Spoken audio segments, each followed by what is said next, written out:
Muy bien, compañeras, compañeros, pues seguimos con este módulo del Diplomado de Justicia Digital de, de la Escuela Judicial Electoral relacionado con los derechos políticos, con la democracia y con la Constitución en la era digital, ¿no? Hemos dado un repaso respecto de los problemas que han generado en términos democráticos, en términos de construcción cívica, en términos de construcción de conversación política por parte de estas nuevas leyes, de estas nuevas tecnologías de la información y comunicación. Y bueno, pues es, sin lugar a dudas, es un punto muy relevante al que tenemos que hacer referencia. Les decía yo ayer que este tema de la justicia digital se tiene que hacer cargo no tan solo de esta parte del juicio en línea, que desde luego a ello está dirigida, ¿no? Pero ver cómo el juicio en línea, digamos, es algo así como la concreción para la garantía, para el alcanzar la protección de derechos fundamentales, particularmente los derechos políticos, y en su caso el cumplimiento de las reglas de la integridad electoral para que los procesos electorales sean cada vez más auténticos, más libres, más equitativos. Creo que esa labor ha sido consistentemente construida por el tribunal desde su fundación, pero este nuevo entorno digital, ¿no? Esta nueva era del Internet, lo platicábamos desde ayer, pues nos ha generado ciertos temas que van más rápido que nosotros, en todos los ámbitos. Bueno, el mejor de los ámbitos que yo les puedo decir ahorita, pues es el tema económico, ¿no? Las criptomonedas que carecen de regulación estatal en prácticamente todo el mundo, salvo en un par de países que están siendo reconocidas por los bancos centrales y por disposiciones, pues prácticamente no tanto de las autoridades legislativas y económicas, sino por el presidente de la República, como lo es El Salvador, en el caso del presidente Bukele, donde ya estableció la criptomoneda o el Bitcoin como una moneda de curso legal para las transacciones económicas en El Salvador. No sé qué futuro lleve este tema. Lo que sí les digo claramente es que es un tema ausente de regulación. Como les platicaba yo a ustedes, el tema de todo lo que tiene que ver con redes sociales, con manejo de redes sociales, plataformas de la información en este sentido, ¿no? Esto es muy importante recalcarlo porque les vuelvo a decir, es muy complejo encontrar una legislación para estos medios, en tanto que constituyen auténticos vehículos, yo diría eléctricos, vehículos eléctricos disponibles para toda la ciudadanía, en donde todo mundo puede formar parte democráticamente de este universo e integrarse así a cualquier conversación en el ámbito privado, económico, mercantil, recreativo, pero también político. Y eso tiene una incidencia, desde luego, pues en los procesos electorales de nuestros países y desde luego tiene una incidencia, aunque no haya sido medida todavía, tiene una incidencia en la calidad, en la concepción democrática del mundo, ¿no? De nuestros sistemas democráticos. Es, creo que, una realidad inocultable, ¿no? Que estas grandes plataformas de la comunicación, esta comunicación digital, tiene una influencia cada vez más relevante en los procesos electorales, aunque no necesariamente en términos de, eh, de participación política, ¿no?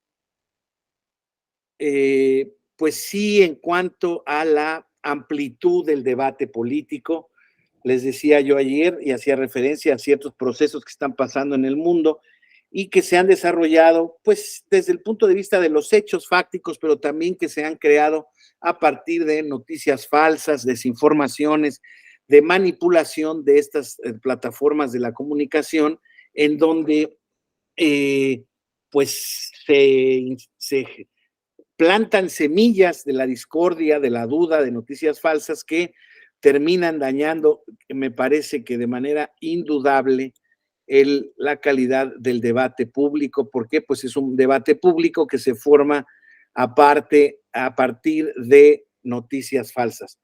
Todo eso que se genera a partir de noticias falsas, pues no puede tener un efecto positivo en nuestra realidad.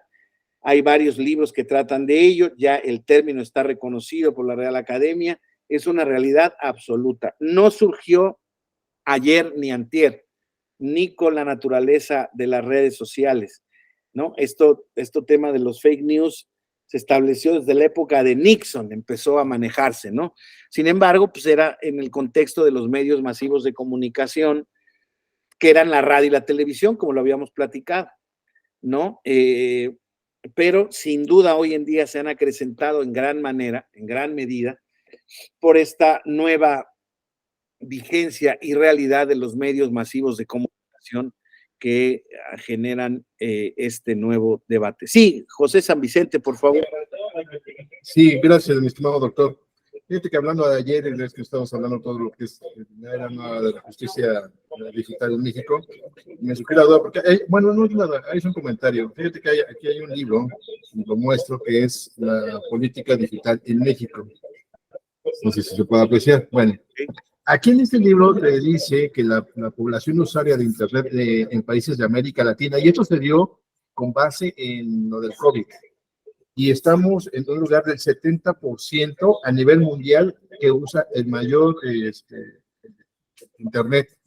Después le sigue Argentina con el 79.9%, Chile el 87.5%, y de los mayores que tiene, creo que Chile, sí, Chile es el que tiene mayor índice de porcentaje de usuarios de Internet en lo que es América Latina. O sea, estamos viendo que todo esto se dio con base en la época del COVID, en la transición a todo eso de la sociedad digital y todo, y te habla de muy bien cómo ha transitado esta parte de lo que es la cuestión digital en México, no nada más con base en la justicia, sino también estamos viendo que con base en la política y otros sectores de la sociedad se está dando este auge hasta el nivel de educación, porque vimos que también la educación es muy importante, que ocuparon en este caso pues la cuestión del Internet. O sea, que esta parte sí se ha proliferado, sí ha tenido un mayor índice para poder, pues, ocuparse ya casi en todo el mundo, mi estimado amigo. Sí. Ese es mi comentario. Gracias, José, lo aprecio. Sí, sin duda, hablábamos que en términos globales, ¿no? Un estudio de la ONU, de la Red Mundial sobre el uso de la Internet y del acceso a la información a las plataformas digitales, habla en términos un poco cerrados, mi estimado Pepe, como de un 80% a nivel mundial, digamos, no hace diferencias, pero por ejemplo vemos que Chile tiene un amplio margen, 89%. Hemos hablado de que en México se dice que el 79% también de la población cuenta con un dispositivo móvil, ¿verdad? Entonces, pero veíamos como uno de los retos todavía el tema de cerrar esa brecha digital que todavía existe, no tan solo de la obtención de medios digitales o de instrumentos digitales o de aparatos inteligentes o del hardware que se llama, sino de las plataformas en la vía para que exista el Internet en todas estas comunidades, ¿no? Es uno de los retos de todos los gobiernos y de este gobierno en particular, donde se ha establecido este reto del Internet para todos, porque claramente hoy en día la cobertura universal del Internet también va a generar naturalmente pues una inclusión inmediata de todas estas personas donde no están. Yo creo, como lo decía yo ayer, que es muy complicado encontrar sociedades uniformes donde el 100% de la gente use estas plataformas, simple y sencillamente porque hay mucha gente, bueno, hay un porcentaje de gente que pues reniega incluso de estos temas y lo vemos con gente mayor, ¿no? Donde dice, yo no voy a estar gobernado por un teléfono, a mí no me interesa, y no se incorporan por voluntad propia. Pero a partir de ello, lo importante es que todos aquellos que quieran incorporarse, pues puedan unirse a través de esta cobertura. Pero bueno, si no hay conectividad al Internet, pues evidentemente por mucho que se tengan disposición y aparatos, pues no funcionarán. Entonces, sin duda alguna, Pepe, en todos los ámbitos se ha generado este arribo y esta importancia de las redes tecnológicas de la comunicación. Claramente, recordemos que en la pandemia pues se hicieron las aulas virtuales, tomándose en cuenta o usando la infraestructura de los canales de televisión que existentes de las compañías privadas, Televisa, TV Azteca, algunas de la televisión pública, desde luego, como les decía yo, esta es una realidad que no la para nadie.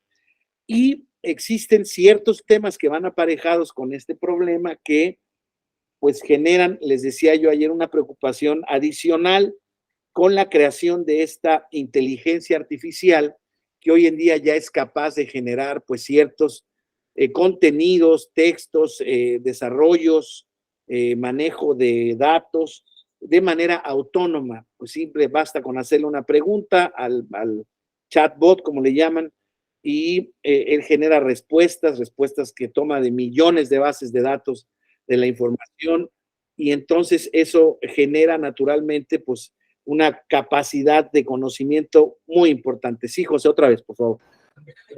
Gracias, mi estimado doctor. Sí, de hecho, escuché un comentario todavía la semana pasada que la inteligencia artificial está ocupando un mayor auge y que en este caso, o sea, todavía no están pues, ni a un 50% de lo que da la capacidad de esa inteligencia artificial, sino ahora lo que están haciendo y lo que van a tratar en próximos años es de que esta inteligencia artificial ahora sí que piense como un humano, ¿no? O sea, que tenga las respuestas a las preguntas que tú le quieras plantear.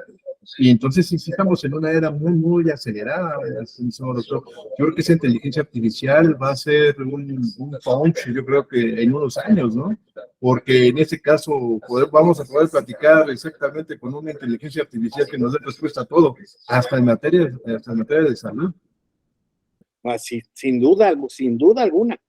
Sin duda alguna, para allá vamos. Fíjate que ayer escuchaba justamente estas cosas que llaman podcast, en donde estaban hablando el tema ya de los robots, la inteligencia, está cayendo un diluvio en Veracruz, pues en todo el país, Rigoberto. Sí, ayer también se nos cayó el cielo por aquí, por la ciudad de Guadalajara, y tiró árboles, y es una cosa, pues es que no llovió mucho tiempo, está muy caliente el ambiente, yo pienso. Bueno, que todo se mejore. El asunto es que estaba yo hablando de este chat, de este podcast donde platicaban justamente de la unión de la inteligencia artificial ya con la robótica, que es una cosa ya superior, donde auténticamente pues se decía, ¿no?, sobre la conexión de la robótica en estos temas, pues que estamos un poco apenas en pañales, en desarrollo, pero tal como va esta explosión tecnológica tan importante, pues no nos va a sorprender el día de mañana que existan robots de compañía, robots de limpieza, robótica para, insisto, para sustituir actividades humanas, lo cual empieza ya a ser peligroso porque, bueno, generalmente, pues eso empieza a ver con incidencia en los empleos y en el bienestar económico de las gentes. Pero quedémonos con la inteligencia artificial, tal como lo establecíamos. En efecto, todo esto, les decía yo ayer, incluso se nos dice, cuidado abogados, cuidado contadores, cuidado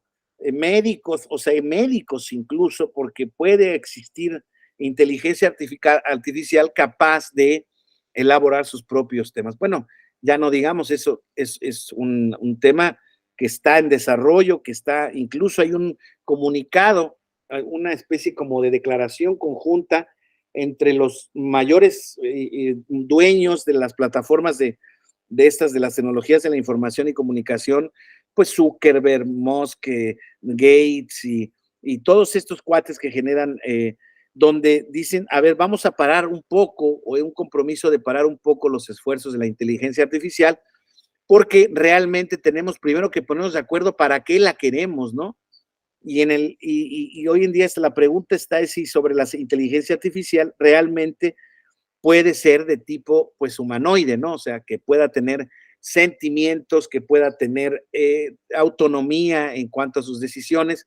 Pues ahora sí, como películas de ciencia ficción, recuerden ustedes varias clásicos en esta temática, ¿no? Odisea 2001 del espacio, donde el mundo quedaba en manos de una computadora, la rebelión de HAL, donde se daba vida a un cuento de Ray Bradbury, donde justamente decían, ¿no?, sobre cómo las máquinas iban a terminar gobernando a los hombres. Y hoy en día los científicos dicen que lo ven lejos, que no es una buena intencionalidad, pero no oigo a nadie que diga que no se puede hacer. Pero bueno, insisto, no me quiero ir tan lejos en el tema de los términos tecnológicos porque desde luego pues no es nuestro interés y no es nuestro objetivo de clase, pero sí es importante, insisto, tener relación con ellos porque, insisto, sí tienen una influencia particular en todos los aspectos de nuestra vida, insisto. Han modificado nuestro debate, han modificado nuestras maneras de acceso, tal como decía Pepe, en efecto, hoy en día también existen, lo vamos a ver un poquito más adelante, estas herramientas de gobierno digital que también de sistemas bancarios, de sistemas de transacciones comerciales que hacen que prácticamente en el dispositivo inteligente tengamos toda nuestra vida concentrada. Se pueden hacer esta reunión que tenemos aquí, que yo la tengo bajo un dispositivo fijo. Esta reunión yo la puedo tener caminando, yendo a otro lado y haciendo multitareas, ¿no? Pueden hacerse varias cosas mientras se tienen reuniones. Entonces, eso, les vuelvo a decir, genera, pues naturalmente, un cambio fundamental en nuestra manera de pensar muchas cosas y particularmente en el ámbito de la política. Ahora, este Estado constitucional de la democracia participativa, que es un estadio donde estamos aspirando como sociedades, se vaya desarrollando de una manera consistente también en el ámbito de la, pues de la política, ¿verdad? Y de la construcción de la democracia, pues ha encontrado una muy buena manera de establecer la protección y la tutela de los derechos, creando estas herramientas del juicio en línea. Por ejemplo, los avances tecnológicos en el ámbito político electoral, a ellos me refiero, sin embargo, es del Poder Judicial en general, han permitido avances concretos en materia de transparencia, celeridad y de promoción del juicio, y a partir del 2 de septiembre de 2020, ya para proteger o deducir derechos electorales, mediante un acuerdo que está vigente desde el 2 de septiembre de 2020, que es el 7 de 2020, donde se establece, implementa y desarrolla el juicio en línea. Es importante destacar que este esfuerzo se hace de manera conjunta entre la Suprema Corte de Justicia de la Nación y la Suprema Corte de Justicia de la Nación y el Poder Judicial Federal, y entonces que ellos ya habían instaurado desde el 25 y el 28 de mayo, también de 2020, ya el establecimiento del juicio en línea. Yo les debo decir que en estos procesos de desarrollo tecnológico ya de la instalación de una plataforma específica para promover juicios de amparo, de revisión de amparo, quejas, en el caso de proceso del juicio electoral o de la jurisdicción electoral, cualquier medio de impugnación de los reconocidos en el catálogo de medios de impugnación, no tan solo de la ley, sino el establecido por acuerdo también de la Sala Superior del Tribunal Electoral en 2014, en donde se puede promover el medio impugnativo y en donde ya claramente pues se establece a través de una certificación de una firma electrónica avanzada, se puede acceder a este portal tanto al del Tribunal Electoral como al del Poder Judicial de la Federación. Yo les puedo decir de que desde mi experiencia me ha tocado litigar no en el Tribunal Electoral, sí en el juicio, perdón, en el Poder Judicial Federal. Se estableció este mecanismo y me ha tocado litigar en ese sentido, y les debo decir que pues, ¿qué les puedo decir? De 10 juicios que promoví en esa línea, no me paré en los juzgados que los promoví ni una sola vez. Eso auténticamente, pues es una cosa muy poderosa. Permítanme un momento, por favor.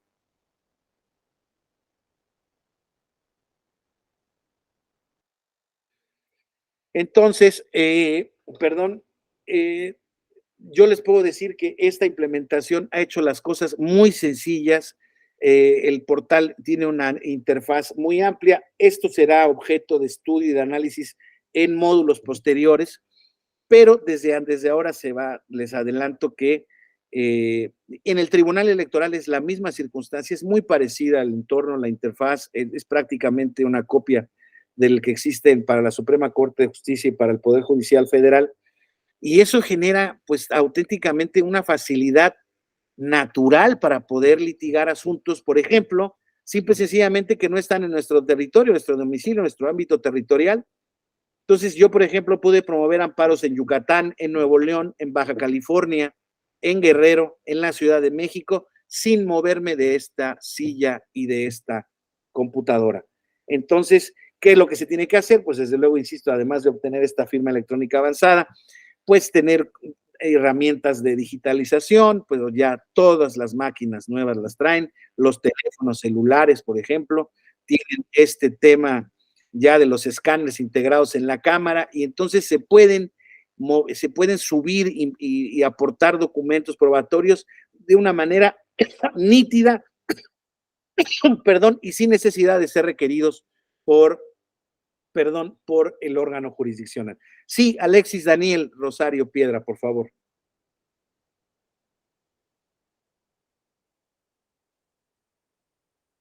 Alexis. ¿Ahí me escuchan? Sí, sí, te escuchamos. Es que no quité el del micrófono. Buenas tardes a todos. Maestro, muchas gracias por la ponencia. Pues hacer una pregunta muy concreta. Entiendo Sí. que con esto que usted está comentando, entonces, por ejemplo, si cualquier ciudadano quisiera llevar al Tribunal Electoral un JDC, por ejemplo, ¿ya lo puede hacer a través de medios digitales? Sí, señor, totalmente. El único requisito, Alexis, es que tienes que hacer un trámite, que eso creo que se está trabajando en esto. Tienes que hacer un trámite para conseguir la firma electrónica avanzada del Poder Judicial de la Federación. Hoy en No día, es la misma del SAT, entonces. no, todavía el Poder Judicial no la permite, pero se está hay un comité conjunto del Tribunal Electoral, Consejo de la Judicatura y la Suprema Corte, donde creo que pronto van a habilitarla. La firma electrónica del SAT valdrá para poder promover el juicio en línea. ¿Sí? De momento, entonces, el proceso para poder, digamos, firmar con la firma electrónica del Tribunal Electoral, ¿cuál sería? ¿Es muy complejo? Es muy sencillo, nada más hay que ir con unos documentos a la sala, a cualquier módulo del Poder Judicial de la Federación, que te confieso que desconozco ahorita dónde están, pero hay varios en la República Mexicana, sí, prácticamente uno por circuito. En el caso del Tribunal Electoral es en la sala superior, en la sede de la sala superior, y ahí con unos documentos que certifiquen tu identidad y con una cita que tú hagas, en 15 minutos queda registrada tu firma electrónica. Y a partir de esa firma electrónica tú ya puedes ingresar al portal y promover juicios, consultar estrados, y llevar a cabo todo tu proceso en línea, prácticamente. Qué buena noticia. ¿Desde cuándo está eso, maestro? Disculpe. Esto es desde el 7 de septiembre de 2020, 2 de septiembre de 2020. Fíjate que, y en efecto, ahora viendo la estadística en términos digitales, el juicio digital se ha promovido a partir de ese entonces, aproximadamente se han promovido 1,300 y pico de juicios por esa vía, y del total de aproximadamente desde que se creó, déjame te doy el dato ahorita, desde que se creó, bueno, sí ha habido muchos, son 17 y 14, son 31,000, de 36,000 juicios aproximadamente. Apenas van 1,000 y pico en esa línea, pero porque, como bien dices tú, hay mucho desconocimiento todavía de este sistema. Como lo hay en el Poder Judicial Federal, curiosamente también, los litigantes de amparo que eran tradicionales y que sus clientes no querían, esos sí poco a poco han ido creciendo digamos, este grueso, y hoy en día, pues yo no tengo la estadística del Poder Judicial Federal ordinario, pero yo te podría decir que un gran número de casos ya se lleva, no sé si llega ya a la mitad, pero es una cantidad importante de juicios los que se lleva, y es impresionante la eficacia del tema. Por decirte algo, los jueces, vamos, no porque no lo sea presencialmente, pero están estos problemas de la notificación personal, de que no, ahí en el portal tú te das notificado, te llegan notificaciones, es una cosa sumamente amigable. Yo te lo puedo decir por experiencia, yo no me tuve que mover una sola vez a ningún juzgado y obtuve muchas suspensiones en ese sentido en el tiempo en que empecé a litigar. Y se siguió el juicio y se tuvieron audiencias constitucionales y no hubo necesidad de pararse. Igual pasa en el caso de las salas del tribunal. Sin embargo, insisto, desafortunadamente el desconocimiento de esta herramienta todavía hace precario el porcentaje de usuarios de esto, pero ya está disponible y está en el portal, y ahí vienen los requisitos estrictos para sacar la firma electrónica. Alexis, a ver si al final nos da tiempo y te pongo el portal, la página de internet del tribunal, y te pongo la interfaz. Está muy sencillo, pero sí hay que hacer, ese es un pequeño problema, hay que hacer una cita para sacar esta firma electrónica avanzada. Pero bueno, es que de alguna manera todavía no existen estas herramientas para poder certificar tu identidad, que como tú sabes, desde luego es un requisito indispensable para que te puedan habilitar un sistema tan importante como este, ¿no? Maestro, Gracias. le agradezco mucho la respuesta. No, gracias a ti por la pregunta, Alexis. ¿Alguien más estaba preguntando algo, por favor? No me acuerdo, pero bajó la mano, creo. Yo había, Sí, bueno, es que Oscar, por tengo favor. problemas con mi internet y si prendo la cámara como que... No te preocupes, adelante. Bueno, mi pregunta ya me la respondió, que Sí. quería ver cuántos juicios aproximadamente desde que se instauró Así es. se han llevado en materia electoral, pero ya dio la respuesta. Sí, Esa era la que iba a preguntar. aproximadamente en esa estadística estamos y va avanzando lentamente, pero como te digo, yo creo que, pues creo que ha faltado un poco un poco más la difusión por parte del tribunal, a pesar de que, a ver, déjenme dejar de presentar esto y a ver si les puedo presentar, espérenme, déjenme primero abrir esta.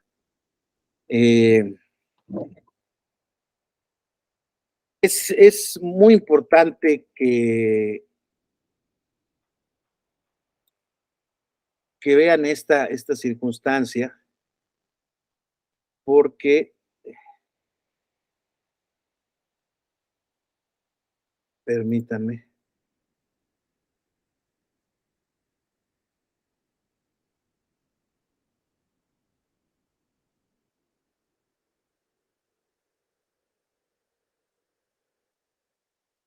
Permítanme.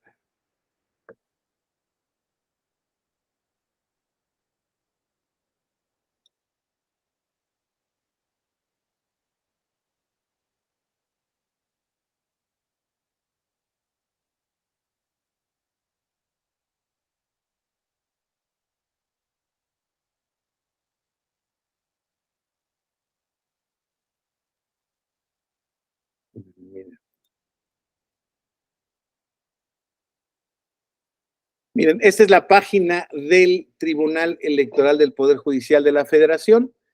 Ustedes se meten en la página te.gov.mx y existe ahí un apartado donde dice en el menú principal de justicia electoral en línea, y ahí viene esta parte, este micrositio que se llama Ingresa a tu juicio en línea.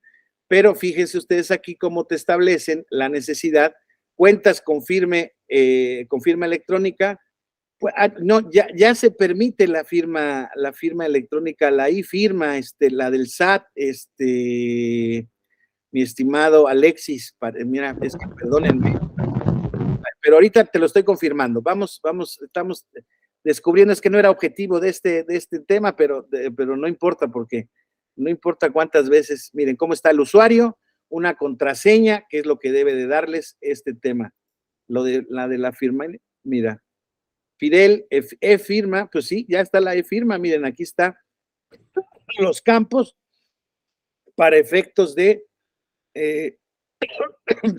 ingresar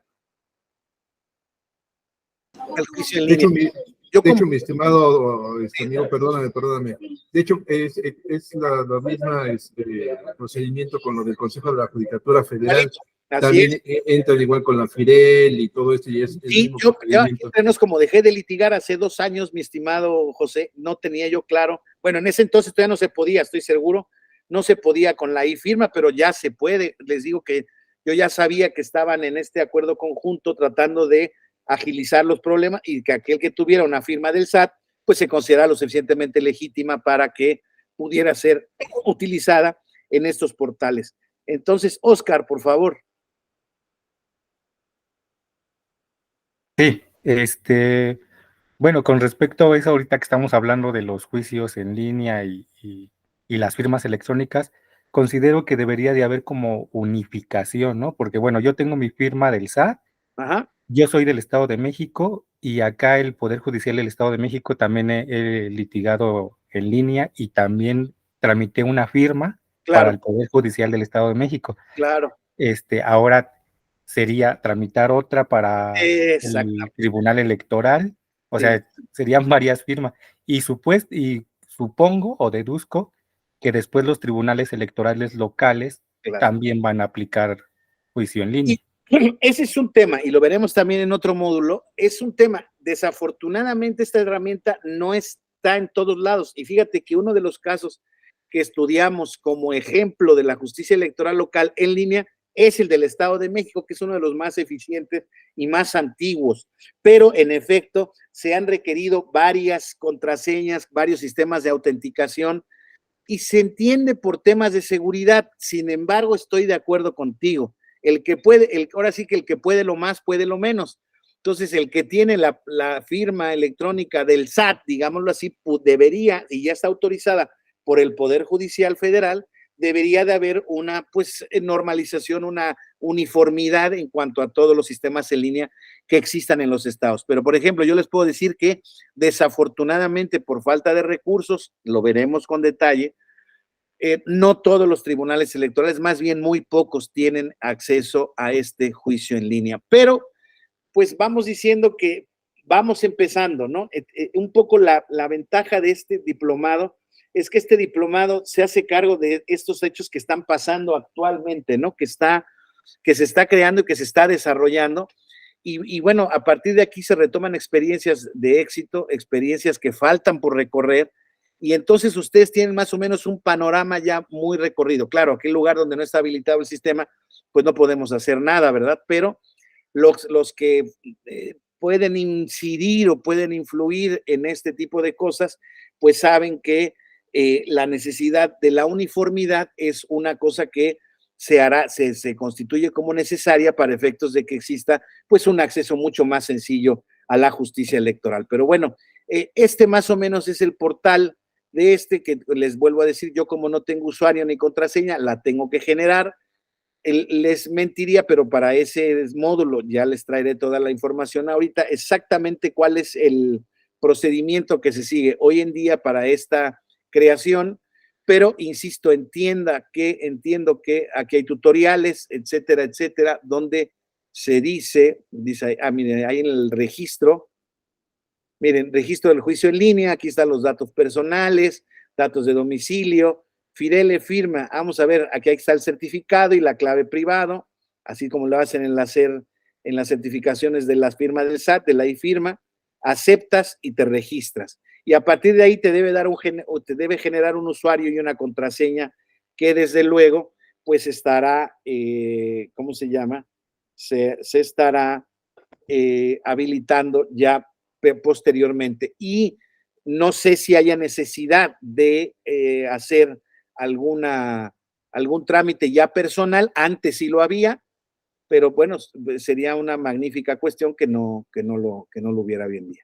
Pero bueno, me da gusto que sea para ustedes como una noticia, ¿no? Que no lo tuvieran claro, pero ya ven ahora que sí está este portal y que el conocimiento de esta herramienta pues hace más fácil para todos. Yo se los puedo decir también que, les vuelvo a decir, la digitalización de documentos que se genera se hace prácticamente con una calidad de original, solamente si hay alguna pues necesidad de cotejar algún documento, el tribunal, el órgano público, el órgano correspondiente jurisdiccional, pues tendrá la posibilidad de hacer requerimientos, en fin, siempre habrá esa posibilidad. Pero yo les diría que en mi caso no me pidió ninguna sola certificación, todo se tomó como original. Yo creo que hay programas de autenticación y identifican, mira, ahí está el caso de la Liga para el Poder Judicial del Estado de México, que ya nos había platicado Oscar, él está litigando en él. Hay varios, insisto, hay muchos. Yo les diría, creo que son 19 estados los que tienen ya un poder judicial con este acceso en línea. Pero bueno, lo más importante es, como decíamos todos, es que este tema se uniforme y ya esta herramienta se generalice para poder hacer valer pues los juicios que correspondan, desde luego, en ese sentido. Entonces, vean ustedes cómo este estado del juicio en línea, pues genera naturalmente pues una posibilidad riquísima de poder defender derechos, en este caso derechos político-electorales, cuando realmente aquí pues la proximidad y la accesibilidad de los órganos jurisdiccionales en materia electoral federal, por ejemplo, pues están muy localizadas, ¿no? Hay una sala en Guadalajara, una en el Distrito Federal, una en Monterrey, una en Jalapa, una en Toluca y una en la Ciudad de México. Y de ahí en fuera todos los demás se tienen que pues trasladar pues ahí para, si es que van a litigar, para generar pues su litigio correspondiente. Sin embargo, en el portal en línea, pues directamente todo se hace automatizado. El turno a la sala correspondiente, el turno al magistrado correspondiente, incluso da una generalidad, una apariencia mayor pues de transparencia, de certidumbre, de no manipulación del turno, en fin, todas esas prácticas que de alguna manera sabemos que en la justicia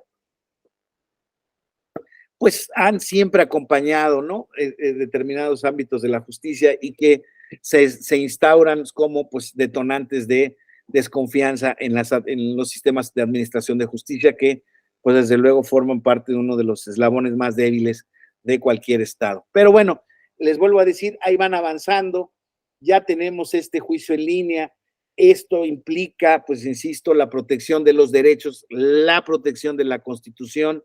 Creo que es un tema que va acorde con las herramientas que hoy en día hemos estado discutiendo en este diplomado.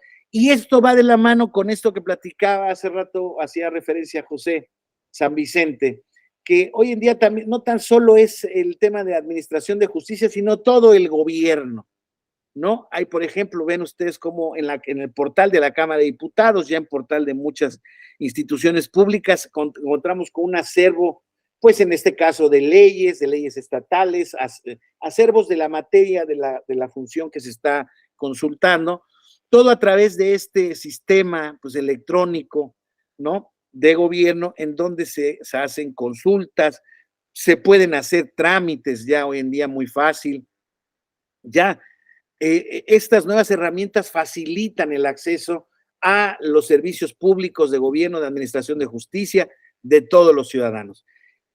Y un punto fundamental que será parte también de un diplomado, estamos todavía en estas partes introductorias de este diplomado, perdón, tiene que ver, más o menos lo comentábamos ayer, con el tema de las campañas políticas en esta era digital que le llaman 2.0, ¿no? Que permiten realmente pues un acceso también muy fácil, muy accesible para todos aquellos que están haciendo campaña y para todos los destinatarios o todos los ciudadanos destinatarios de esas campañas, ¿no?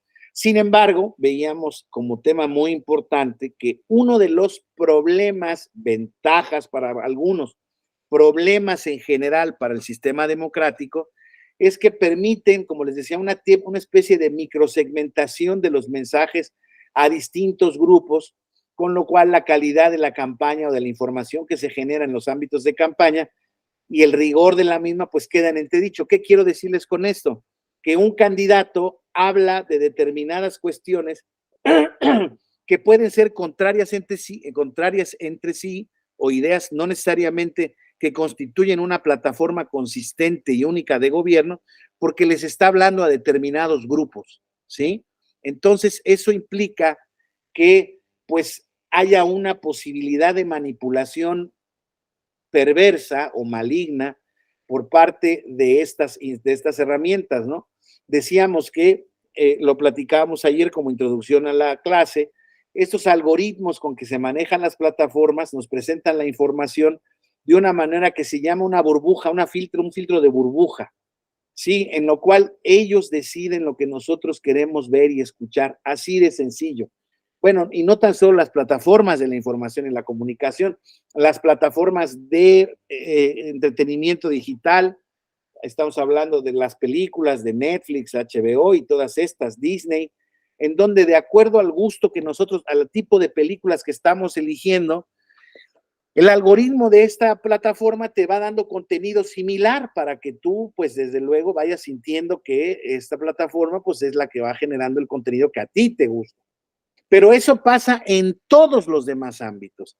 Si ustedes tienen estas reproducciones de música, que si la Apple Music o el Spotify, de acuerdo al tipo de música que están escuchando, posteriormente verán que su algoritmo le dice, mira, hemos descubierto esta playlist para ti. Y entonces, si estaban escuchando a José José y a Camilo Sesto, les pasa un repaso de Juan Gabriel, de José Luis Perales, que ya lo platicábamos ayer, ya lo habían matado en redes sociales, y generan este espacio de facilidad y de, pues digamos, de aceptación prácticamente a lo que nos están presentando, ¿no? ¿Por qué? Pues porque está basado en nuestros gustos, en nuestras preferencias. Les decía yo ayer que el problema de estas redes es que, pues de repente te saturan de los mensajes de alguna manera que tú quieres escuchar, y máxime cuando les das el corazón, el like o el pulgar hacia arriba, ¿sí? Si ustedes hacen este tipo de interacciones, el algoritmo todavía lo selecciona un poco más. Y por ejemplo, yo veo que en la juventud la gente, yo por ejemplo, yo no interactúo, yo lo voy pasando, yo le doy a seguir a determinados gentes que me interesa seguir. A partir de ahí ya el algoritmo me está seleccionando algo. Pero si yo además le doy like o le doy dislike o retuiteo o escribo un comentario, entonces el algoritmo va segmentando mucho más. Y eso pasa en materia política. Entonces, en materia política se pueden generar campañas virtuales prácticamente para todos. ¿Y quién va a tener la mejor estrategia? Pues ahora sí que eso preguntémoselos a los expertos en el manejo de este tipo de redes, de cómo se generan los algoritmos, porque desde luego todo esto ha generado una ciencia de la mercadotecnia digital que está absolutamente en boga. Hay muchas agencias de publicidad comercial digital, hay mucha gente que se dedica a establecer este tipo de cosas, pero que desde luego, compañeras, compañeros, cuesta dinero, ¿verdad? Porque son gente especializada en el manejo de estos algoritmos, de estos temas, y saben de qué manera llegar en cualquier ámbito a la gente. Entonces, de ahí la importancia que han tenido no tan solo estos expertos en el manejo y dueños de agencias de comunicación, sino que también estas personas que se encargan de ser los influencers, ¿no? Que pues generan contenido en uno u otro sentido. Desde luego que hay hoy en día ya influencers o líderes de opinión en materia política, también lo hay. Y entonces, les vuelvo a decir, se generan pues espacios de microsegmentación que pues nos dan una parte de la realidad muy acondicionada a como nosotros la estamos queriendo. Y eso, desde luego, en el ámbito de la libertad que establece nuestra Constitución en materia de información y de la libertad de expresión, pues se ve condicionada naturalmente, ¿no? Claro, pero es algo que estamos aceptando al mismo tiempo. Eso es un poco ¿cómo decirles? Pues la paradoja, no crisis, la paradoja de este mundo digital en donde tenemos pues esta cesión de nuestra libertad en aras de las grandes compañías tecnológicas y que, como ya hemos visto y hemos platicado, pues no tan solo hacen mal uso de nuestros datos, sino que los venden, comercian, trafican y todos con efectos de lucro para bien o para mal. Entonces, estos son este tipo de temas que hay que ver con muchos temas. Entonces, podemos decir que en época de redes sociales, la inmediatez, los gustos, caprichos de la sociedad del Internet ha restado en materia de campañas políticas el trabajo, la posibilidad, el trabajo de base, el trabajo de calle, regional, la contacto del ciudadano con sus bases de votantes o simpatizantes. Hoy en día, pues si ustedes ven ciertas campañas o ciertos desarrollos que tienen ciertos aspirantes a cargos de elección popular, podemos ver que claramente tienen una aparición en un mercado público y a partir de ahí generan 2 o 3 temas y como antes pasaba en la televisión, se encargan de difuminar, segmentar el contenido, hacer de determinadas publicaciones distintas y van generando esta posibilidad de tratar de conectar con ciertos grupos a los que, perdón que se los diga, nunca han visitado y no conocen realmente de la problemática específica. Eso es un tema que ha, desde luego, roto con el tema de las campañas políticas, bueno, con la finalidad de las campañas políticas, porque es cierto que nuestras campañas políticas hoy en día más acuden a este tipo de, pues, por razones obvias, ¿no? Por utilidad, porque llegan a muchas más personas, etcétera, etcétera. Entonces, esta celebración de la libertad online solo parece acallarse al constatar que la misma puede atacar nuestros derechos offline. ¿Qué quiere decir esto? Quiere decir que también uno de los grandes problemas que generan este tipo de cuestiones es que nuestra exposición en medios nos hace brutalmente vulnerables a sufrir algún ataque en términos tecnológicos, ¿sí? Ya sea que hackeen nuestra cuenta, ya sea que utilicen nuestro contenido para generar otro contenido ilícito, para afectar nuestra reputación, para generar un montón de cuestiones, ¿no? Entonces, todo esto tan celebrado, ¿no? Qué padre, qué bonito que nos comunicamos, qué bien que estoy en todas las redes sociales, pues sí, pero mira, te crearon un perfil alterno y esto no sé si se han dado cuenta que pues se genera en muchos ámbitos, roban la identidad para hacer transacciones comerciales, para estafar a las personas, pero también suplantan identidad para enviar mensajes falsos desde cuentas absolutamente manipulables, ¿sí? Entonces, hay que tener siempre claro estas pues virtudes y estos problemas que generan estas tecnologías de la información y la comunicación. Hay en el ámbito de la comunicación política, la teoría de la comunicación, hay una paradoja de Harris que establece el libro de Sánchez Gracia, de Sánchez Muñoz, de Óscar Sánchez Muñoz, que se llama La era de las campañas políticas en la era digital, un texto que ahora con el tiempo se los voy a recomendar muchísimo porque de verdad va a ser apoyo para algunos materiales en nuevos módulos de este diplomado. Es uno de los, en habla española, es uno de los grandes expertos en esta materia y establece que en los procesos democráticos, la democracia del Internet, las nuevas herramientas tecnológicas ofrecen oportunidades indudables para una participación ciudadana más plena.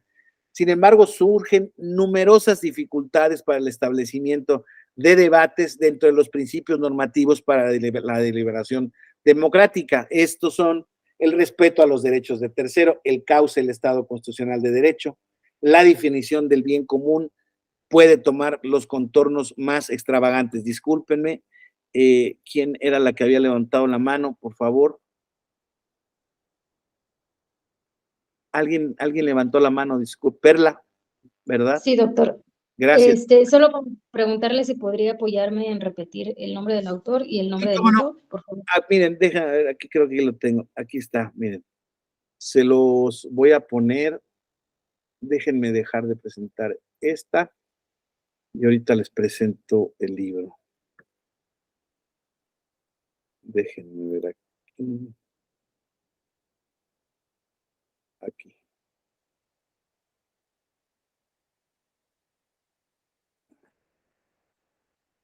Es este libro.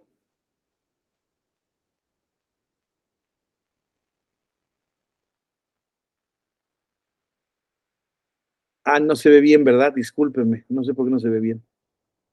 A ver. No sé si porque no. A ver, déjenme ver.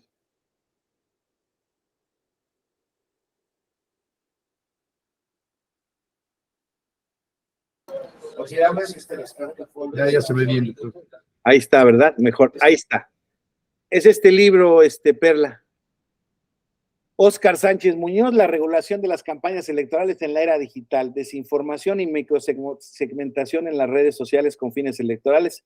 Esto está editado por la Universidad de Valladolid y el Centro de Estudios Políticos y Constitucionales de España. Es de Madrid y es de 2020. Es un texto, pero de verdad que no tiene desperdicio. Lo vamos a ver más en otro módulo, pero está muy bien que los tengan. Luego yo lo puedo compartir la liga, nada más que no me pregunten ahorita, no tengo la posibilidad de hacerlo, pero yo se los puedo compartir sin problema por correo electrónico posteriormente. ¿Sí? ¿Ya lo anotaste, Perla? Ok. Sí, Entonces, muchas gracias, doctor. ¿de qué? Entonces voy a quitarme de aquí, deje de presentar y entonces vámonos a seguir con la presentación. Entonces, les decía yo que este tema, ¿no? De la paradoja de Harris, o sea, un poco permea un poco o trae adentro lo que les decía yo desde ayer, ¿no? A pesar de una mayor participación ciudadana, el establecimiento de debates de los principios normativos se establece muchísimo, es más difícil de establecer. Y les pongo el ejemplo de lo que está pasando actualmente, bueno, ahora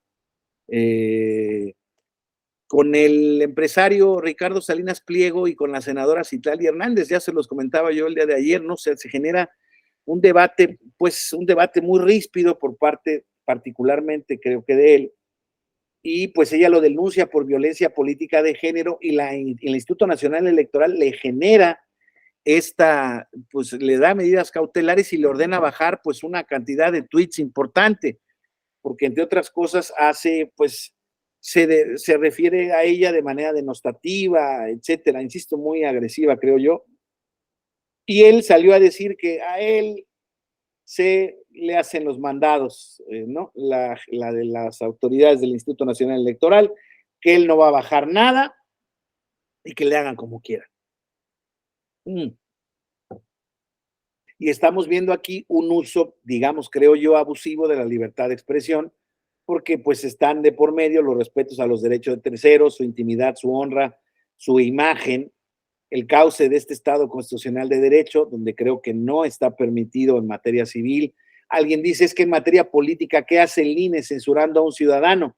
Pues es un ciudadano que está atacando a una funcionaria pública por serlo y por ser mujer, perdón que lo diga, y por su apariencia física. Entonces, la ley de acceso a las mujeres a una vida sin violencia permite perfectamente bien que la violencia se ejerza o prohíbe el ejercicio de esa violencia por cualquier persona.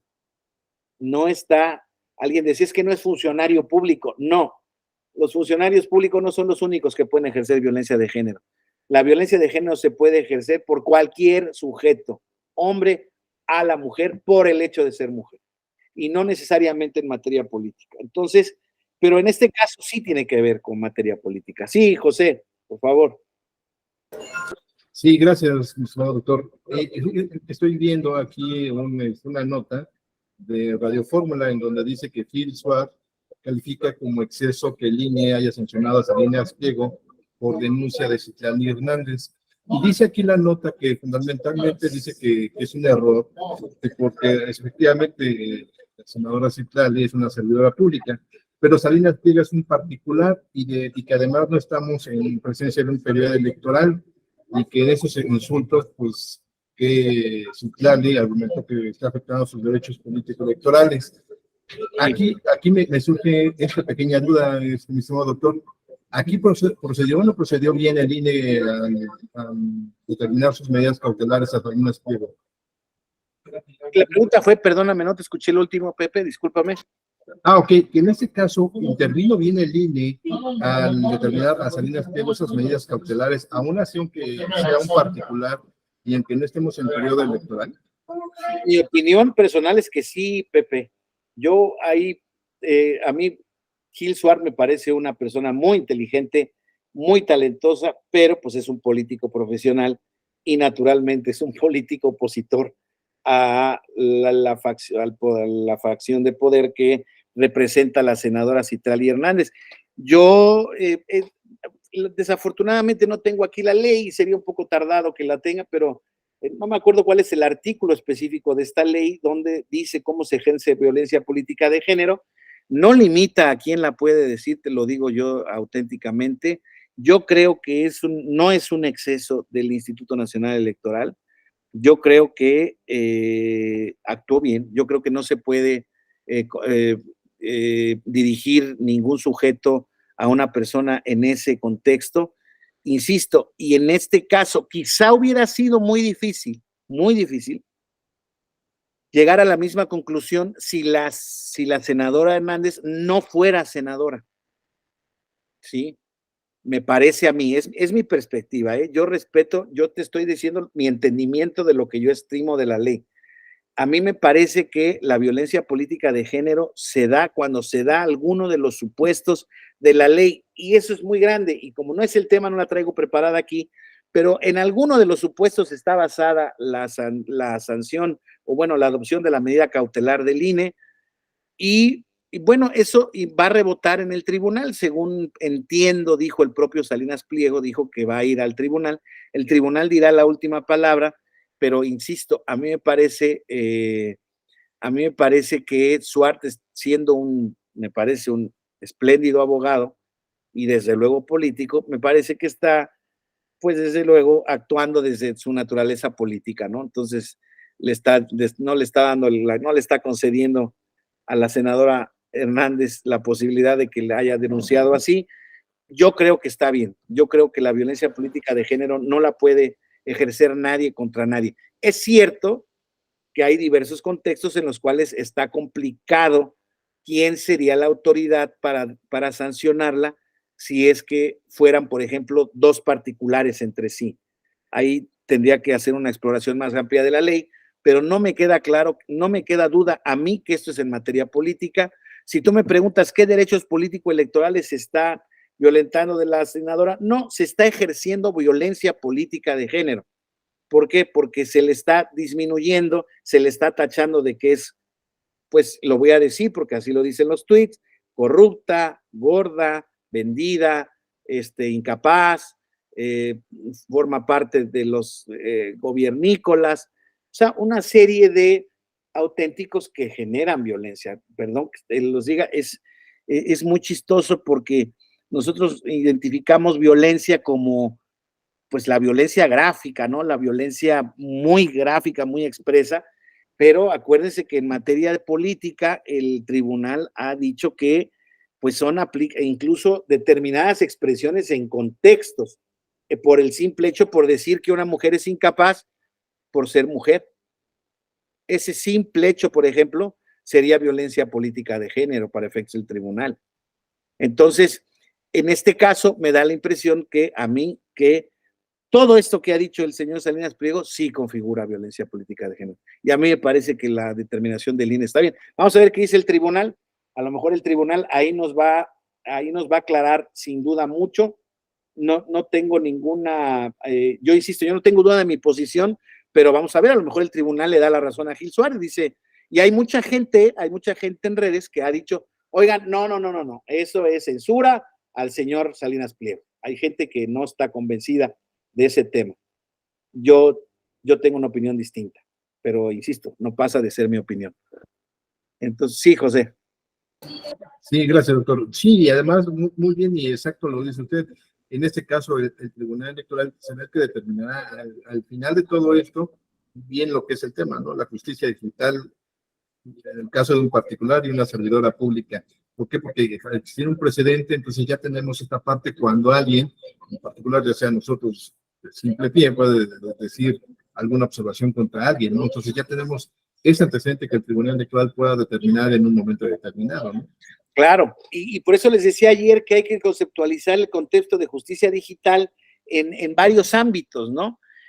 Primero en esta herramienta del juicio en línea que vimos de manera un poco rápida, ¿no? Como una referencia nada más, pero es, desde luego, justicia digital hace referencia a todos estos contextos en los que se dan casos específicos en donde tiene que intervenir la jurisdicción y que tienen que ver con hechos que suceden en el contexto de las redes sociales, de las comunicaciones digitales, sin duda alguna. Vamos a ver qué dice el tribunal. Creo que es un caso muy relevante, no me parece menor, me parece un caso relevante porque creo que sí, al menos a mí me lo parece. Creo que sí se abusó por parte del señor Salinas Pliego en este tema. Entonces, pues les decía yo, un poco esto es lo que está generando estos nuevos contextos. en Internet y democracia, ¿no? Las nuevas experiencias de la participación ciudadana, innovación en línea. Recuerden ustedes que este concepto de nuestro, bueno, no, el concepto de democracia en los sistemas occidentales es un sistema que se basa en la representación popular. Y esta representación popular pues tiene el reto, el gran reto de tener siempre la vinculación con su base de votantes, con su base, el cuerpo electoral que lo apoyó, ¿verdad?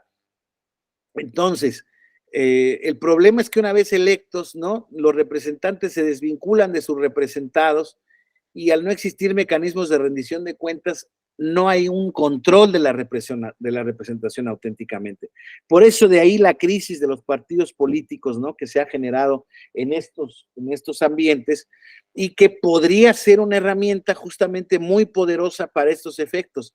Así como se utilizan las redes sociales para obtener la preferencia del electorado, así se debieran utilizar para rendir cuentas o para tener un contacto permanente con el electorado. El problema es que, claro, ahí hay un riesgo de manejo, ¿no? Que en ese sentido deben de tener gente especializada en el manejo de esas redes, porque claro, en la hora en que alguien se empieza a manejar pues, ante miles y cientos de usuarios, pues corre el riesgo de quedar estrictamente mal si es que anuncia esa herramienta. Pero creo que hay maneras de automatizar y de gestionar estos temas. Lo hacen las grandes empresas en términos comerciales. Yo no veo por qué no se pueda desarrollar también una manera para que los políticos, nuestros representantes, puedan tener una manera de rendir cuentas y de tener contacto con la ciudadanía de esa manera, ¿no? Eso creo que es muy importante. Entonces, esto nos lleva a esta cultura del Internet, ¿no? Que es el concepto de la realidad social basada en redes. Esta comunicación digital se constituye como este aliado de la democratización de la información y los derechos de expresión de ideas, de participación colectiva, toman una expresión muy amplia y como lo decíamos ahorita, en el caso de Salinas Pliego, es un reto para la justicia su garantía de reprotección y rendimiento de progresividad. Por ejemplo, hay gente, Pepe, que ha dicho en este debate que ha tenido la senadora con Salinas Pliego, o Salinas Pliego más bien con la senadora, se dice, oiga, pues es que está en expresión, se ha dicho que el debate político se debe de aguantar. Y hace poquito la representante de las mujeres en México dijo, oigan, compañeras, no se anden quejando de violencia política, hay que aguantar vara, porque pues en esto estamos y tenemos que aguantar. Sí, o sea, sí lo ha dicho la Corte, lo ha dicho la Corte Interamericana de Derechos Humanos incluso. El debate en materia política puede ser ríspido, honesto, fuerte, pero no se puede injuriar, agredir a las personas. Y si yo de repente le digo a mi interlocutor o a quien estoy decidiendo, perdón que se los diga, pero una majadería, o le digo que está flaca como un palillo y que no vale para nada su opinión, pues porque es una flaca palillera, ¿no? Porque estoy pensando en tonterías, pues ya no creo que el derecho esté amparando ese tipo de cosas porque ya el ánimo es de injuria. Ya no estoy debatiendo políticamente, no le estoy diciendo incapaz por ser mujer o no le estoy retando en el tema, le estoy diciendo que por su apariencia física es tal o cual o que pertenece a una panda de corruptos. Si pertenece a una panda de corruptos, pues entonces quiere decir que está haciendo corrupción. Si está haciendo corrupción en la comunicación política, claro, hablamos de propaganda, pero también comunicación política, se está haciendo parte de una injuria, de una calumnia. Y eso pasa por algo prohibido en la Constitución. Entonces les vuelvo a decir, bueno, tenía yo una clase anteriormente donde estaba yo preguntándoles, tenemos pues yo creo que este falso debate, en donde hoy en día, a ver qué hacemos, hacemos una interpretación garantista de los derechos o hacemos una interpretación restrictiva de los derechos en aras de la integridad electoral. Pues depende de lo que estemos viendo. Si, por ejemplo, hay dos derechos en pugna como el caso de la senadora, a que no la injurien, no la calumnien, no la agredan, no le hagan violencia política, y el otro sujeto tiene también su derecho de libertad de expresión, pues hay que resolver el caso concreto. Oiga, ¿con base en qué? Pues preferentemente en los presupuestos de la ley, ¿verdad? Porque la ley es la que da certeza jurídica al actuar de las personas en cualquier ámbito. Entonces, como te decía yo, Pepe, hace ratito, y se los digo a ustedes, a mí, respetando el punto de vista de quien ustedes me digan, incluidos el suyo propio, y yo lo respeto, yo no creo que la agresión verbal esté tolerada por el ámbito de la libertad de expresión. No creo, de verdad. Oiga, es dudoso, es dubitativo algún ejemplo. A mí, en el caso de la senadora, no me lo parece. Y lo que pasa es que ya bloqueé los tweets porque de repente, perdón que se los diga, yo sí soy, les decía yo desde ayer, yo sí veo el Twitter para informarme de cosas, pero ya lo único que me salía eran los tweets del señor Salinas Pliego diciéndoles una cantidad de groserías a todo mundo, pero particularmente a la señora, a la senadora. Y ya, yo ya me aburrí del debate porque, perdón que lo diga, pero es todo menos sutil ni elegante en sus expresiones. Es, a mí me hacen los mandados y a ver, véngale como quieran y usted es una tal por cual y a mí tómenla. Ya, la verdad no me cae simpático el debate, yo ya no participo ni siquiera de su lectura, ¿no? Veo que tiene muchas interacciones, yo ya bloqueé esa cuenta, a mí no me interesa, no tengo nada a favor ni en contra de la senadora, ni de nadie en la política, pero no me interesan ver esos debates de, perdón que se los diga, de gente que se quiere hacer la valiente en los medios, presumiendo de su dinero e insultando a la gente. A mí no me lo parece, no creo que esté amparado en este tema. Entonces, la comunicación digital, compañeros, entonces ya lo habíamos expresado esto. Les decía yo, habíamos terminado con este tema. Ahí vamos a ver qué dice el tribunal en este ámbito, ¿no? Porque este es uno de los puntos en donde más vemos colisión de derechos en pugna. Y no hay duda de que estas resoluciones que se den en estos contextos, pues pueden ser muy discutibles, ¿verdad?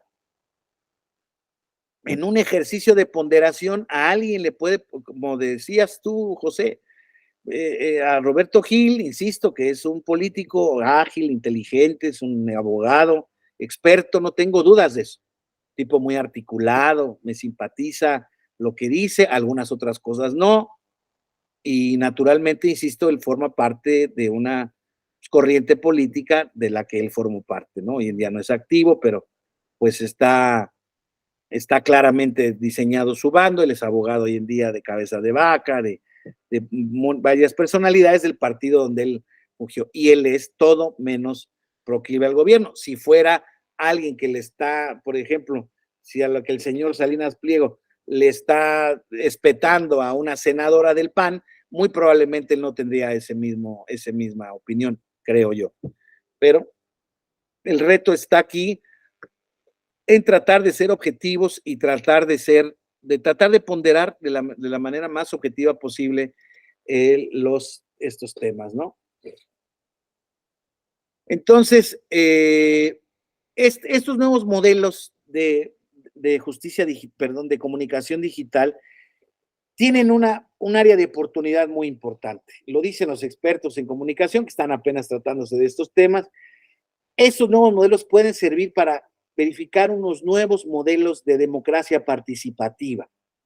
Y esto lo empezamos a ver en las pequeñas encuestas que hacen los usuarios, de qué te parece esto, qué te parece lo otro.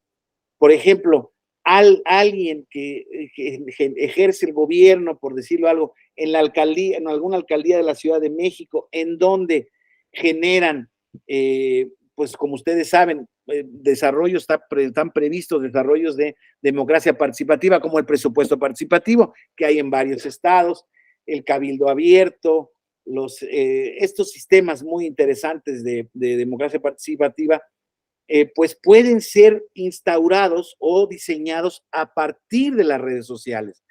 Y esto puede generar una movilización mucho más activa, porque vemos que en los procesos donde todavía se tiene que ir a votar de manera pues presencial, digámoslo así, y por razones de seguridad, que todos sabemos, todavía no es un sistema de votación en redes sociales, no puede ser confiable del todo, pero sí puede ser confiable, pues digamos, una posición de comunicación ante la sociedad y más o menos tener un reflejo de cuáles son las preocupaciones y el sentir de ellos.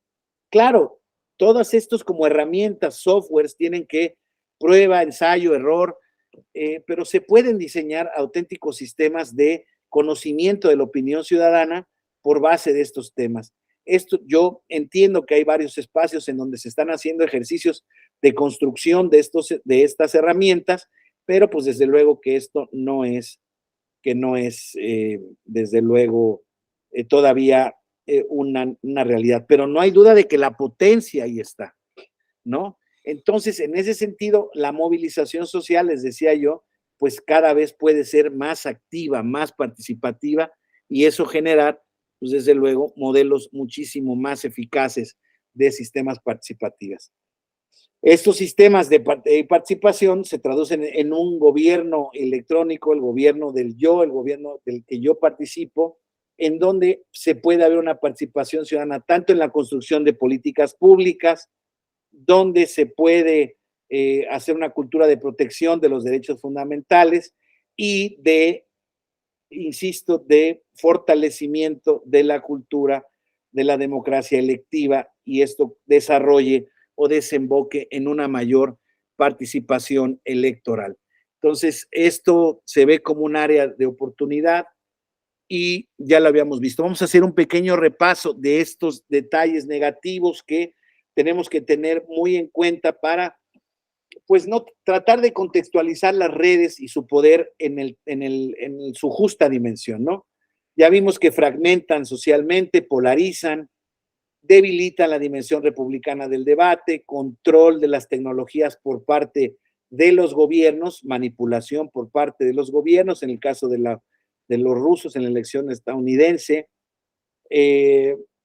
también la participación, sin duda alguna, de una potencia comercial y económica como lo es China en este tipo de herramientas, en donde, insisto, hoy en día hay muchas dudas sobre si sus herramientas tecnológicas de comunicación, que ya han trascendido de una manera muy exitosa a la cultura occidental, como es el caso muy típico del TikTok, pues pueden formar parte de herramientas de intervención política, tal como pudieron haber sido las redes sociales americanas mal utilizadas o indebidamente utilizadas por los hackers rusos, ¿no? Este problema consistente en la realidad virtual contaminada por las noticias falsas, por ejemplo, en paréntesis, ayer un gran jurado en el estado de Georgia ya imputó a Donald Trump de manera muy formal por tratar de interferir en el resultado de la elección en Atlanta en el proceso electoral de 2020, y creo que es una acusación que le puede traer muchos problemas a este hoy en día expresidente y aspirante ya muy potencial en las primarias gringas, en donde, por cierto, este sujeto que tiene 17 o 20 procesos abiertos, ya incluso ha sido arrestado por alguno de ellos, el de la compra de la prostituta, donde tuvo relaciones sexuales y le dio dinero para que no lo expusiera, ya había sido incluso arrestado por alguna de ellos. Nos llevan a esta disfunción de los temas democráticos, particularmente el americano, en donde las preferencias del señor Trump son de aproximadamente el 50% de los votantes americanos, a pesar de todos estos indicios de que el señor, pues, actuó dolosamente y de manera falsaria, ¿no? Entonces, eso nos pone a pensar, compañeras, compañeros, sobre todo esto de cómo utilizamos y qué poder le damos a las redes sociales, que creo que no es menor, es un dato muy relevante. Y pues como les decía yo, estas redes sociales es un caldo de cultivo para la aparición de regímenes populistas que ensalcen la figura de estos sujetos que vienen, según ellos, a salvar a la población de todos los problemas que la clase política tradicional los ha metido. Entonces, ese es un dato muy interesante también. Y bueno, pues aquí podríamos pasar a lo que serían las consideraciones finales respecto de este módulo. Sí, claro que sí, estimado Eliud, claro que sí. Yo la pongo a disposición de el control escolar, de la capacitación interna, y se las mandan a sus correos, que ustedes tienen registrados los correos con ellos. Si no lo tienen, esta participación pronto, yo les ruego que me hagan favor, les voy a dar mi correo institucional, porque luego se tarda la administración escolar en enviarlas, no es desde luego ninguna mala voluntad ni no compartirlas, es que hay muchas solicitudes, hay muchas clases y no siempre va. Ese es mi correo electrónico, está en el chat de nosotros, noe.corsoc@te.go.mx. Si no les llegan las próximas semanas, por favor, siéntanse en la libertad de escribirme y yo, pues, más pronto que tarde les contesto y les mando la presentación. Entonces, les decía yo, esta expansión del uso del Internet y herramientas digitales es una realidad. En este espacio se genera más del 70% de la información hoy en día y del debate público. Los efectos se notan particularmente en la población joven, ya lo habíamos comentado, donde prácticamente su vida se desarrolla en el ámbito virtual de esas redes sociales. Este nuevo ambiente requiere, como lo hemos dicho, un proceso de adaptación, de maduración en el uso del mismo para, pues, que no sea utilizado de manera abusiva ni de manera indebida. Una regulación estatal es un punto de debate que es necesario, que se ha afrontado ya desde hace algunos años por instituciones muy serias, muy comprometidas, lo digo en serio, no tan solo internacionales, sino desde los gobiernos locales de Estados Unidos, Francia, Alemania, la Unión Europea. Sin embargo, no es fácil, no está fácil la regulación, porque es un esquema de desarrollo de derechos, es una potencia de derechos. Entonces, como les decía yo, pasa como en el tema electoral, ¿no? El tribunal electoral, los tribunales electorales, nos vemos ante la disyuntiva o se ven ante la disyuntiva de, ay, caray, ¿cómo voy aquí a regular algo que va contra la libertad de expresión aparentemente, ¿no? Es un tema complejo. Como les decía yo, todo esto que yo les he expresado respecto del tema del debate de Salinas Pliego y Citlali Hernández, a lo mejor algunos piensan, pero con legítima razón y con muy buenas razones, que no están de conformidad con ello y tienen dudas de la capacidad del INE para hacerlo. Está muy bien, está, insisto. ¿Por qué? Porque naturalmente vemos eso como una coartada o como una limitación al ejercicio de libertad de expresión. En este caso pareciera ser de cualquier ciudadano. Yo les he dado mi opinión, pero desde luego no es mi intención que la compartan, es simple y sencillamente. Pero insisto, lo que sí creo que es una agenda pendiente es un tema de regulación, porque el tema de la autorregulación, ven que todas las redes sociales tienen sus reglas, normas de la comunidad, y que no se puede hacer esto y se pueden denunciar contenidos, les pueden bajar la cuenta, sí, pero el daño está hecho y la verdad es que ese tipo de autorregulación tiene alcances muy limitados, entonces no se ve fácil llegar a algo unánime, por lo menos lo que se pueda hacer desde un punto de vista estatal. Entonces, retos para la operatividad del sistema de la justicia digital, esta de la que hablábamos, reducir en la medida de lo posible la brecha de acceso a las tecnologías de información y la comunicación, 20 y 30% que estamos en déficit. Aquí hablamos de lo que decíamos, algunos de los compañeros lo hacían notar, uniformar los servicios de justicia a los 32 estados de la República con el sistema federal. Eso haría naturalmente un acceso mucho más sencillo. Para allá va naturalmente el desarrollo, esperemos que no se tarde mucho porque como ustedes saben, esto va aparejado naturalmente del ejercicio de presupuesto público y no necesariamente todos los estados tienen la capacidad en ese sentido, por eso tan Tan es así que no han desarrollado siquiera ninguna herramienta en ese sentido. Entonces, ahí va la cosa, no nos apuremos, tarde o temprano creo que va a terminar. Una firma digital universal que aplique para todos los sistemas, hacer homogéneos el uso y tratamiento de las herramientas tecnológicas, consistencia en el tratamiento de pruebas y expedientes electrónicos. Lo vamos a ver con más detalle todo este punto, pero y reformar el artículo 17 constitucional, que ya había una reforma, bueno, de hecho está detenida en el Senado, no sé por qué no se ha aprobado, pero ya hay una, yo creo que justamente por el tema presupuestal, pero ya está el tema en aprobado, hay un texto muy bueno del artículo 17 constitucional donde se dice que los sistemas de justicia federal y de los estados tendrán un juicio, establecido un juicio en línea para efectos de hacer más efectivo el acceso de la ciudadanía a cualquier sistema de ejercicio en ese sentido. Entonces, por ahí vamos, compañeras, compañeros, esto está bien, ahí va creciéndose, nos va rebasando sin duda alguna.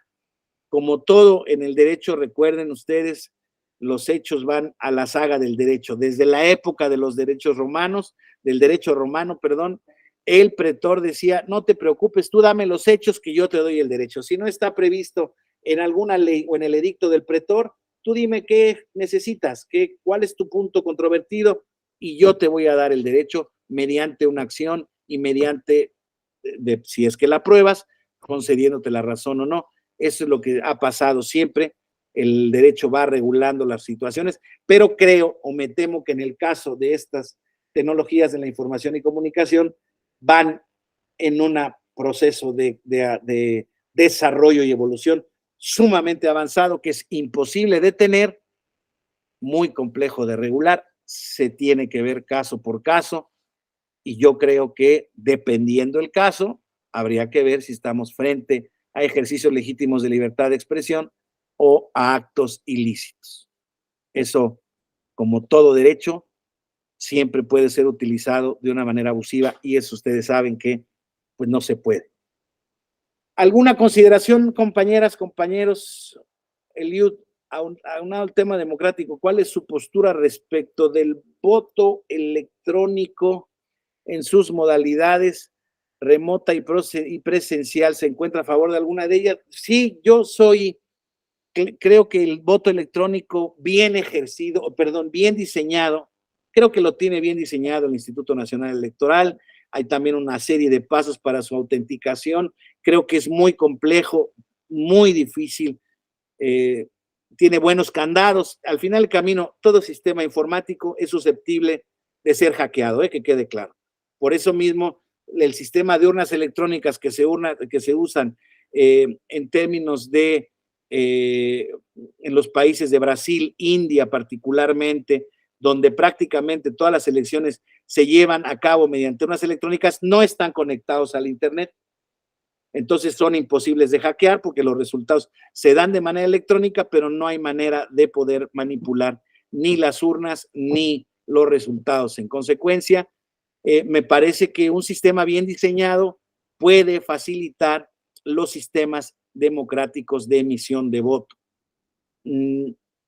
Hay que planearlos bien. La reforma esta fallida del plan B de la reforma electoral tenía un dispositivo transitorio en el que se obligaba a establecer una comisión por parte del Instituto Nacional Electoral, del CONACYT, para que en 5 años se presentara un estudio general ya de implementación del voto electrónico, tanto remoto como presencial.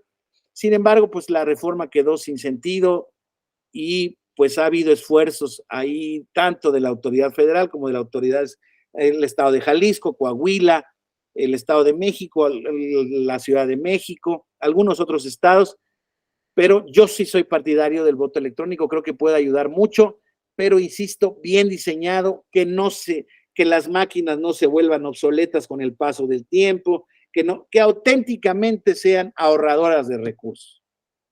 Yo creo que sí puede ser potencialmente una buena solución. De hecho, tenemos a la presidenta de la comisión en ese sentido, que es la consejera, ahí se me olvida su apellido.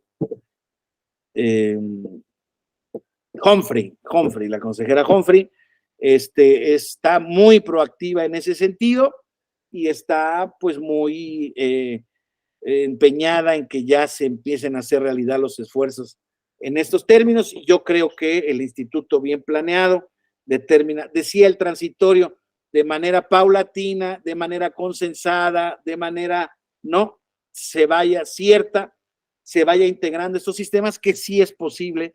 Hay partes del mundo, les vuelvo a decir, todavía no son muchas, pero son ejemplos muy importantes. Brasil, con un padrón de más de 170 millones de habitantes, puras elecciones electrónicas desde hace 15 años, y el caso de India, puras elecciones electrónicas con un padrón de casi 700 millones de votantes. Así se llevan a cabo las elecciones. Yo creo que es posible, pero pues insisto, si hoy en día desconfiamos de todo, imagínense ahora, si vamos a echar la culpa a algo, pues va a ser a las máquinas. No, tiene que ser bien consensado, bien aceptado, bien recibido, y no un motivo de el problema es que aquí tenemos, bueno, sí tiene que estar aceptado, ¿no? Claro que puede ser una buena solución, y ojalá que se encuentren las maneras para hacerlo. Si no, creo que tampoco le pasa nada a nuestra democracia.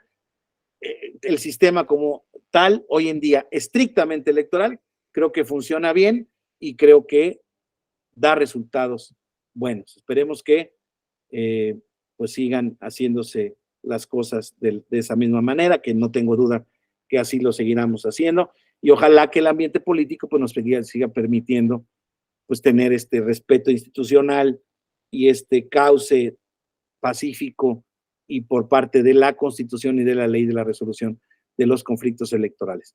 ¿Alguna otra participación, compañeras, compañeros? Si nadie tiene alguna participación, pues creo que nos vemos en 2 sesiones pronto, nos vamos a seguir viendo con algún otro tema. Entonces, me da gusto saludarlos, me da gusto, gracias por su atención, por su confianza, y entonces, pues nos vemos pronto en este diplomado, que por aquí estaremos avanzando en el mismo. Les agradezco mucho, que tengan un excelente día. Gracias, Cristian, por el apoyo. Aprecio mucho. Muchas gracias, Que descansen, que estén muy bien. Gracias. Muchas gracias, doctor. Gracias, doctor.